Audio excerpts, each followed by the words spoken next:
Hi guys, I'm here to share with you a presentation for our great company here with some fellow colleagues, a PowerPoint about health consequences of smoking, mainly in the workplace.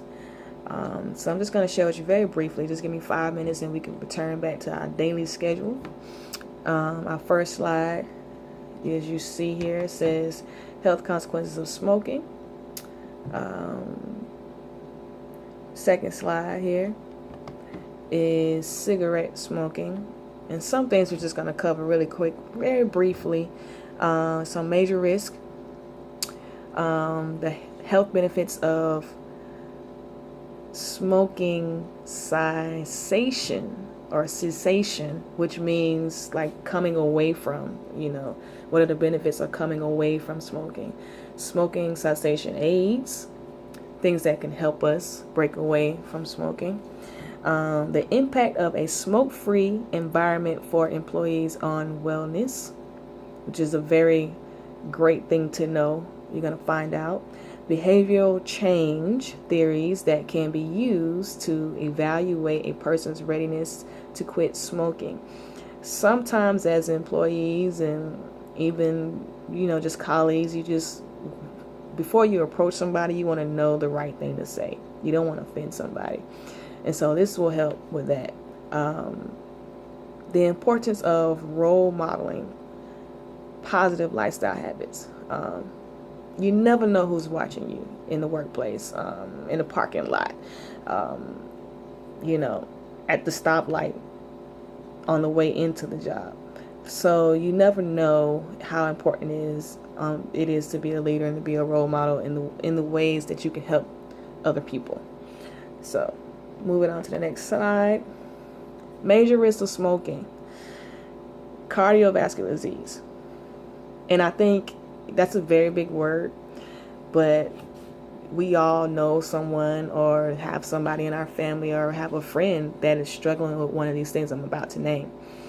If you're not yourself, which is damages to cells, lining of the blood vessels, coronary heart disease, high blood pressure, stroke, congestive heart failure, aortic aneurysm. Sorry if I'm not pronouncing it right. The last one here on this side will be PVD, and that's I can't say that word right now, but vascular disease. And that's mainly in your limbs, the major organs that run through your limbs, disease. And I know that word because I'm a massage therapist, so I know that word, but I can't say that word right now. Another major risk of smoking is cancer. Like I said before, some of the stuff we know people, friends and family members that have dealt with this, or we've dealt with it ourselves. There's cancer of the mouth, cancer of the throat, cancer of the larynx, which is the voice box, the esophagus, the lungs, leukemia, which is in the blood. There's bladder cancer, there's pancreas cancer, cervix cancer, and also stomach cancer. All this that comes from smoking. So those are some major risks right there. Secondly, respiratory disease is a major risk. I know I've seen a commercial for COPD. I don't know if you guys have seen that, but that is just chronic obstructive pulmonary disease, and that's basically when it's in your chest. Bronchitis, pneumonia. These things, when you add smoking in the mix, these things come a lot faster. Not due to natural causes, like maybe it's cold, maybe it's that time of the season, that time of the year, but you add smoking along to that, you automatically going to get bronchitis, you automatically going to get pneumonia, viral bacteria infections, upper and lower respiratory tract infections. My son gets upper and lower respiratory tract infections, and he's not a smoker. He's only 8 years old, and just in the change of his season. So imagine if he was a smoker, or we added tobacco into his system, how much more sick would he be? Just if things are naturally, congesting him, just from the change of the season. So we don't want to add, more danger to us, to our environment. Chronic lung disease. Smoking injures the airways and lungs. Higher risk for upper and lower tract infections than non-smokers. Smoking while pregnant hurts your baby's lungs. Causes more than 90% of deaths from COPD each year. Smoking is highly addictive and highly, highly dangerous.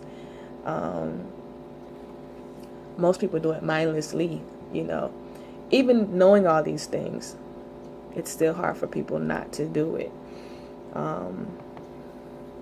Our slide number 5 here. This is just something to show you how, secondhand and side stream smoke really still affects people as well. Passive smoking, inhaling by a non-smoker of what is known as secondhand cigarette smoke from the environment. Basically, that's the definition. Let's make it more vivid. You're standing in a hallway or break room, and somebody's just walking by. The potency of your one cigarette, you're not even going to get all that. The person that is walking in the hall, the bystander, the innocent bystander that maybe doesn't smoke at all, or rarely comes in contact with smoke, is the one that's getting more than 50% of that nicotine. And that's what that graph that I was able to collect here onto the PowerPoint shows. It shows the difference in black, white, children, adults, below. Even at a poverty level from age 3 to 11, age 20 and up, Americans age 3 and over, still the numbers don't lie. Secondhand smoke, the person who's innocent, the person who didn't purchase it, the person who it wasn't even on their mind, they're getting more nicotine than you.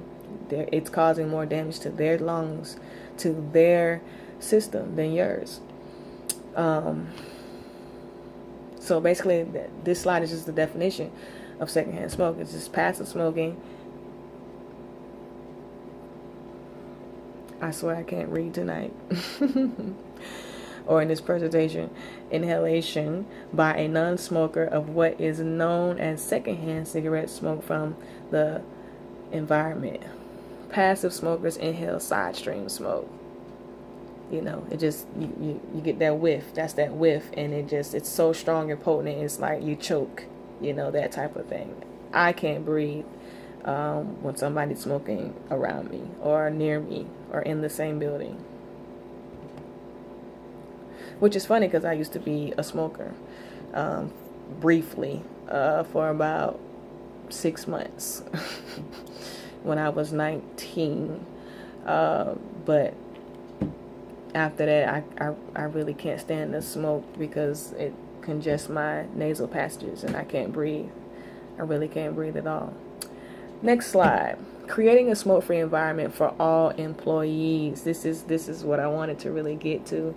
This has a graph here. It just shows restaurants, workplaces, hotels, and bars.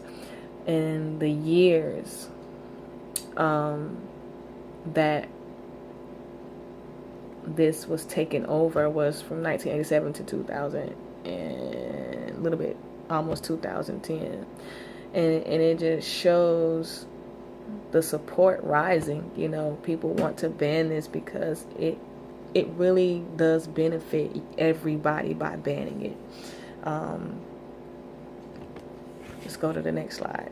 Impact of smoke-free environment for all employees on wellness. Business saves thousands of dollars a year in company expenses.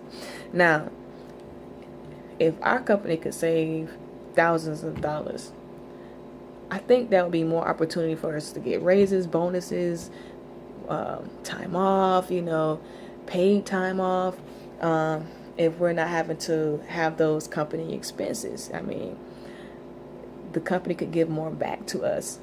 We're here every day. This is our second home. The company can really give us more back if they didn't have those expenses. Smoke-free establishments lower building maintenance and cleaning costs. Excuse me. This is where it would benefit for the executive offices, for the people who are running this place. It is really a big money saver. Smoke-free lowers legal liability. That's true because, less people are sick, less people go to the hospital, less people get injured, there's less fires, there's less, accidents that equate from smoking. No lawsuits and disability claims from non-smokers. For one, I will be honest and tell you, if I happen to get a major disease and I don't smoke, and I know it came from being in a smoking environment 40 hours a day, I will have a lawsuit. I will, because I came to work. I didn't come to work to die. And we don't look at it like that every day, but essentially that's what we're doing. If I intend to spend 20 years here or give this company 10 years of my life, I'm literally, putting myself at risk of some major diseases here just by being in the same break room with some of my colleagues. I don't want to be at risk for major diseases while I'm at work. And I don't want you guys to be either. Basically, if it's good for your employees' health, it's good for the company's bottom line. And I believe everybody in executive offices, CEOs, CFOs can agree with me on that. Increase of productivity and health of workers. Of course, everybody knows if you're a smoker, you got to get that smoke break. And unfortunately, that leads to less productivity for the company. So you're actually not really working your full 8 hours. You're probably working about 6, which, I might get, booed for this, but, at the same time, non-smokers would want as much break time as the smoker. It's not fair. So you kind of lose the company morality right there, and the togetherness, the teamwork kind of goes out the door when somebody takes a break in the middle of a shift and it's not lunchtime. Next slide. All right, smoking cessations, AIDS. All right, nicotine containing gum, 2 to 4 mg per piece of gum. I know when I quit smoking, I chewed cinnamon, big red cinnamon. That helped me. It helped control the craving and the appetite for the nicotine, and I eventually weaned myself off. But this type of gum they're talking about, it actually has the nicotine inside the gum, so it's kind of weaning you off. So it's kind of pulling you away slowly from that, gradually from that, daily dosage that you're used to of nicotine. Transdermal patches, 2 types, single dose version of 15 mg of nicotine. And that's simply those nicotine patches that you stick to your arm or wherever you see fit to give you those doses of nicotine throughout the day. Some of them are time released, where, so you don't have to keep going in and out like you would a cigarette. So, those can be very, very helpful. Nicotine inhaler, mouthpiece with nicotine plug attached, 70 to 80 pulls are about the same as 10 on a regular cigarette.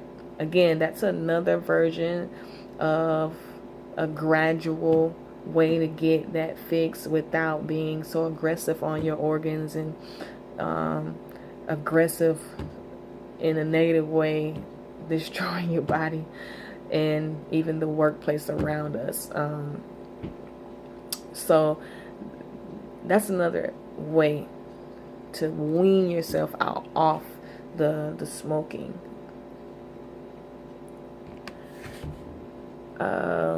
Next slide would be health benefits of smoking cessations. And first one says the carbon monoxide levels lower in your body, allowing your body to be normal. And this is after 12 hours after quitting. Just 12 hours after quitting, the monoxide levels, which is the toxic levels in your body, begin to normalize. This is great. When I start reading this, I was just like, this is great. 2 weeks to 3 months after quitting, you lower your heart attack risk, the anxieties and all that stuff. All that stuff starts to lower down. 1 to 9 months after quitting, lower coughing and shortness of breath. A lot of people that I have seen to stop quitting, it took them a minute because they were scared that they could not breathe because they had shortness of breath. And it was just their lungs trying to get used to breathing without the tar or without the inhabitant of the toxin that's in their body. So it's gonna be very, very scary mentally. It's not an easy thing, but if there's life on the other side, it's worth trying. 1 year after quitting, lower risk of coronary heart disease. So the bodies are a system, and the system is made up of 11 different systems. And just like in any system, once you reach a certain level, you really can't go back. Like once you grew out of a size 10, there's no way to grow back to a size 9. So you want to take advantage of your body while it's in a healthy place and maintain it or get to optimum health instead of decreasing your health and those around you, and until you can't reach the point where you can be totally healthy again, if that makes any sense.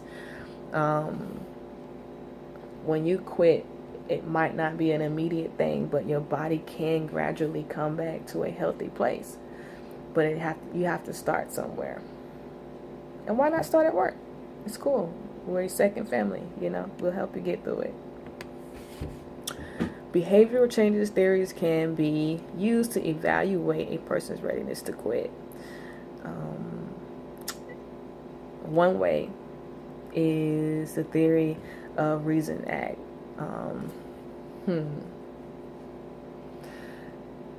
This particular, well, I'll keep reading, and then there's a social cognitive theory act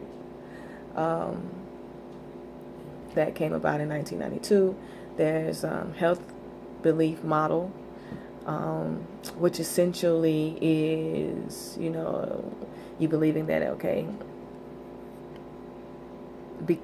you kind of get scared into it. Like you go to the hospital, they tell you you're about to die, 7 months if you don't stop smoking, and you actually do stop, and you start drinking green smoothies, and you start walking and exercising, and you start doing a whole plan, and then you stop smoking, and that creates a behavioral change and makes that theory true that you can quit because it was a health belief that you would be okay. So it started mentally, basically. There was a trigger set off in you to do the right thing and do it for your body, do it for your life. There's the agenda setting, and there's stages of change model, which is basically going by Prochaska and Norcross's design, you're going by their stages and you're implementing the change at each stage, if that makes sense. And these are some fun things to look up too. I left the the link to everything at the bottom of this, and if you need more information, I can happily give you more information. Role modeling positive lifestyle habits, healthy eating, obvious. That's obvious. I know a lot of women, we can be emotional eaters, and sometimes that leads to emotional smoking. So if we can healthy eat, then maybe we won't smoke. Physical activity. A lot of times I know burning off some steam in the gym or just walking helps calms the nerves and gets rid of anxiety, so you don't need to smoke. Self-monitoring and support. Learn your triggers. Learn what makes you grab that cigarette. Aggravation, agitation, bills, kids, money problems, marriage problems, just problems, anything, and you will grab that cigarette. Learn your behavior, like learn your triggers, learn your patterns, and then you can support healthy patterns when you know the bad ones. Get rid of stinking thinking. That's one way to have very positive lifestyle habits. And my favorite, surround yourself with positive people and or support. I feel like at our job, everybody's happy for everybody. So we don't have that problem. There's no envy or jealousy at our job. We're all working together as a team to build one another up. So I think it's more important, or just as important, to build each other up internally as it is externally. So being a positive role model really can help somebody make that decision not to smoke, to take a little bit more time with and for themselves. How to motivate change at different stages of quitting smoking. Chew gum, low calorie snacks. Anybody who works with me knows I snack all the time. But it's not because I want to smoke. I'm an eater. I like to eat. But it does calm me down in some things. Like if I'm doing a big project, I grab a snack. I can, gather my thoughts and finish the project. Stretch out meals and eat slowly. That may work for you. Suck on a hard candy after dinner instead of smoking. And exhale slowly and take deep breaths when stressed. That always helps for me. And I'm not even a smoker. So get medication. Medication is always good when you need medical attention. If it's something that you cannot do, first off, just cold turkey, I would get medication, get some medical attention. Just nothing wrong with that, nothing to be ashamed of that. Prepare for regression. This is very hard to do. And like anything, you're very rarely to hit it on the mark the first time out the gate with anything. I don't care if you're trying to save money, you're trying to do a diet, you're trying to land a big promotion here, very rarely do we just hit the mark on the first try. So that means there are going to be some setbacks. There's going to be some times where you don't make it all the way. So don't beat yourself up. Prepare for that and talk to someone. Talk to me. Hey, I'm here. I don't want you to quit life. I just want you to quit smoking so we all can be healthy. Get educated to make more informed decisions about tobacco. That's what we're doing today. Check your attitude concerning your usage. Listen, we all are in denial about something. But hey, if 10 people are telling you, 9 times out of 10 people are right. So we have to check ourselves. And, you know, respect those who can come to us and say, hey, listen, yo, you know, this is going on. Discontinue use of tobacco products. That's the end game. Of course, that's what we want. Resources. These are my resources if you guys want to check them out and go through them. It's kind of where I got all of my information from. If you need extra help, these sites will really give you a lot of information as well. And that's been my presentation. I think I went a little bit over 5 minutes, but hopefully you can appreciate it and take all the mistakes for love.